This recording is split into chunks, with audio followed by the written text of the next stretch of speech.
बोलो गुरुदेव भगवान की जय। प्यारे कृष्ण कन्हैया लाल की जय।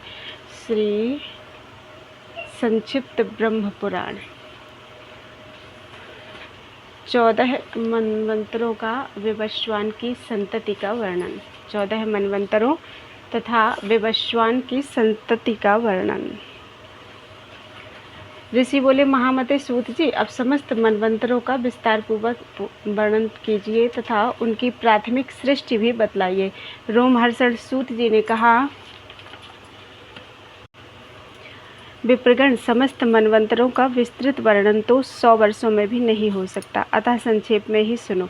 प्रथम स्वयंभुव मनु हैं, दूसरे स्वारोचिष, तीसरे उत्तम, चौथे तामस, पांचवें रैवत, छठे चाक्षुष तथा सातवें वैवस्वत मनु कहलाते हैं। वैवस्वत मनु ही वर्तमान कल्प के मनु हैं। इनके बाद सावर्णी, भौत्य, रौच्य तथा 4 मेरु सावर्ण्य नाम के मनु होंगे। ये भूत, वर्तमान और भविष्य के सब मिलकर 14 मनु हैं।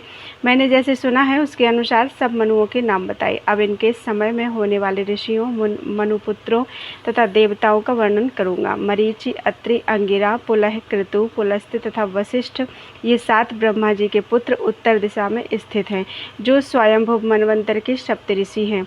आग्नेन्द्र, अग्निबाहु, मेध्य, मेधातिथि, वसु, ज्योतिष्मान, द्युतिमान, हव्य, सबल और पुत्र, ये 10 स्वयंभुव मनु के महाबली पुत्र थे। विप्रगण, यह प्रथम मनवंतर बतलाया गया।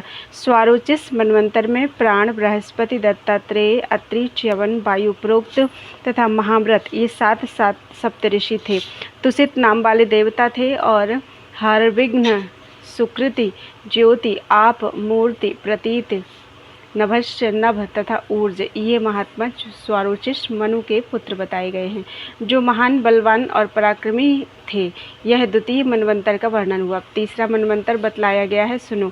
वशिष्ठ के 7 पुत्र वासिष्ठ तथा हिरण्यगर्भ के तेजस्वी पुत्र ऊर्ज, ये ही उत्तम मनवंतर के ऋषि थे। ईश, ऊर्ज, तनूर्ज, मधु, माधव, सुचि, शुक्र, शह, नभस्य तथा नभ, ये उत्तम मनु के पराक्रमी पुत्र थे। इस मनवंतर में भानु नाम वाले देवता थे। इस प्रकार तीसरा मनवंतर बताया गया। अब चौथे का वर्णन करता हूँ। काव्य, पृथु, अग्नि, जहनु, धाता, कपिवान और अकपिवान, ये 7 उस समय के सप्तऋषि थे। सत्य नाम वाले देवता थे। द्युति, तपस्य, सोतपा, तपोभूत, सनातन, तपोरति, अकलमास, तन्वी, धनवी और परंतप, ये 10 तामस मनु के पुत्र कहे गए हैं। यह चौथे मनवंतर का वर्णन हुआ। 5वां रैवत मनवंतर है। उसमें देवबाहु, यदुध्र, वेदशिरा, हिरण्यरोमा, पर्जन्य, सोमनंदन, ऊर्ध्वबाहु तथा अत्रि कुमार, सत्यनेत्र, ये सप्तऋषि थे। अभूत रजा और प्रकृति नाम वाले देवता थे। धृतिमान, अव्यय, युक्त, तत्वदर्शी, निरुत्सुक, आरण्य प्रकाश, निर्मोह, सत्यवाक और कृति, ये रैवत मनु के पुत्र थे। यह 5वां मनवंतर बताया गया। अब छठे चाक्षुष मनवंतर का वर्णन करता हूँ, सुनो। उसमें भृगु, नभ, विवस्वान, सुधामा, विरजा, अतिनामा और सहिष्णु, ये ही सप्तऋषि थे। लेख नाम वाले 5 देवता थे। नादबलेय नाम से प्रसिद्ध रुरु आदि चाक्षुष मनु के 10 पुत्र बतलाए जाते हैं। यहाँ तक रौच्य और भौत्य नाम के 2 मनु और होंगे। यहाँ तक छठे मनवंतर का वर्णन हुआ। अब 7वें वैवस्वत मनवंतर का वर्णन सुनो।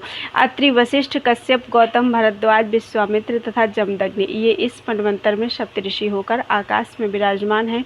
साध्य, रुद्र, विश्वेदेव, वसु, मरुद्गण, आदित्य और अश्विनी कुमार, ये इस वर्तमान मनवंतर के देवता माने गए हैं।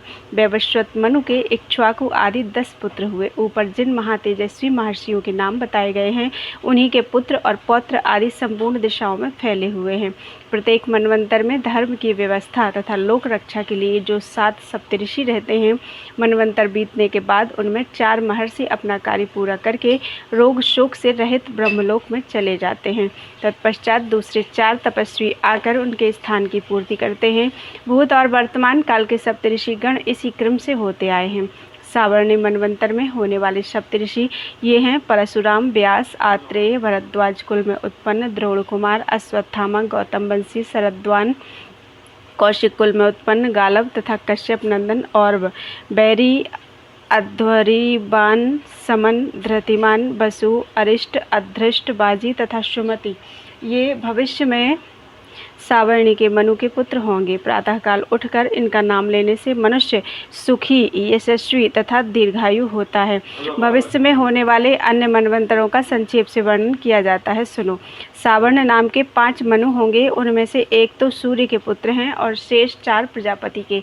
ये चारों मेरुगिर के शिखर पर भारी तपस्या करने के कारण मेरु सावर्ण के नाम से विख्यात होंगे। ये दक्ष के देवते और प्रिया के पुत्र हैं। इन 5 मनुओं के अतिरिक्त भविष्य में रौच्य और भौत्य नाम के 2 मनु और होंगे। प्रजापति रुचि के पुत्र ही रौच्य कहे गए हैं। रुचि के दूसरे पुत्र जो भूति के गर्भ से उत्पन्न होंगे भौत्य मनु कहलाएंगे। इस कल्प में होने वाले ये 7 भावी मनु हैं। इन सब के द्वारा द्वीपों और नगरों सहित संपूर्ण पृथ्वी का 1 सहस्र युगों तक पालन होगा। सतयुग, त्रेता आदि चारों युग 71 बार बीतकर सतयुग, त्रेता आदि चारों युग 71 बार बीतकर जब कुछ अधिक काल हो जाए तब वह एक मनवंतर कहलाता है। इस प्रकार ये 14 मनु बताए गए हैं। ये यश की वृद्धि करने वाले हैं और समस्त वेदों और पुराणों में भी इनका प्रभुत्व वर्णित है। ये प्रजाओं के पालक हैं। इनके यश का कीर्तन श्रेयस्कर है। मनवंतरों में कितने ही संहार होते हैं और संहार के बाद कितनी ही सृष्टियाँ होती रहती हैं। इन सब का पूरा वर्णन सैकड़ों वर्षों में भी नहीं हो सकता।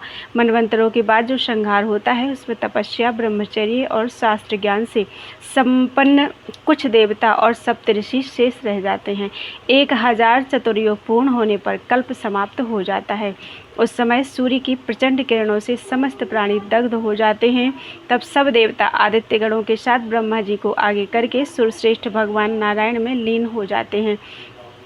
वे भगवान ही कल्प के अंत में पुनः सब भूतों की सृष्टि करते हैं।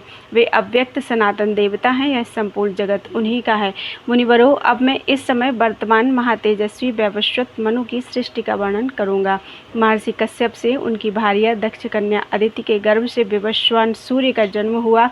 विश्वकर्मा की पुत्री संज्ञा विवस्वान की पत्नी हुई। उसके गर्भ से सूर्य ने 3 संतानें उत्पन्न की, जिनमें 1 कन्या और 2 पुत्र थे। सबसे पहले प्रजापति श्राद्ध देव, जिन्हें वैवस्वत मनु कहते हैं, उत्पन्न हुए। तत्पश्चात यम और यमुना, ये जुड़वा संतानें हुई। भगवान सूर्य के तेजस्वी स्वरूप को देखकर संज्ञा उसे सह न सकी। उसने अपने ही समान वर्ण वाली अपनी छाया प्रकट की। वह छाया संज्ञा तथा सवर्णा नाम से विख्यात हुई। उसको भी संज्ञा ही समझकर सूर्य ने उसके गर्भ से अपने ही समान तेजस्वी पुत्र उत्पन्न किया। वह अपने बड़े भाई मनु के ही समान था, इसलिए सावर्ण मनु के नाम से प्रसिद्ध हुआ। छाया संज्ञा से जो दूसरा पुत्र हुआ उसकी सनेश्चर के नाम से प्रसिद्धि हुई। यम धर्मराज के पद पर प्रतिष्ठित हुए और उन्होंने समस्त प्रजा को धर्म से संतुष्ट किया। इस शुभ कर्म के कारण उन्हें पितरों का आधिपत्य और लोकपाल का पद प्राप्त हुआ। सावर्ण मनु प्रजापति हुए। आने वाले सावर्णिक मनवंतर के वे ही स्वामी होंगे। वे आज भी मेरुगिरि के शिखर पर नित्य तपस्या करते हैं। उनके भाई सनेश्चर ने ग्रह की पदवी पाई। बोलो वृंदावन बिहारी लाल की जय।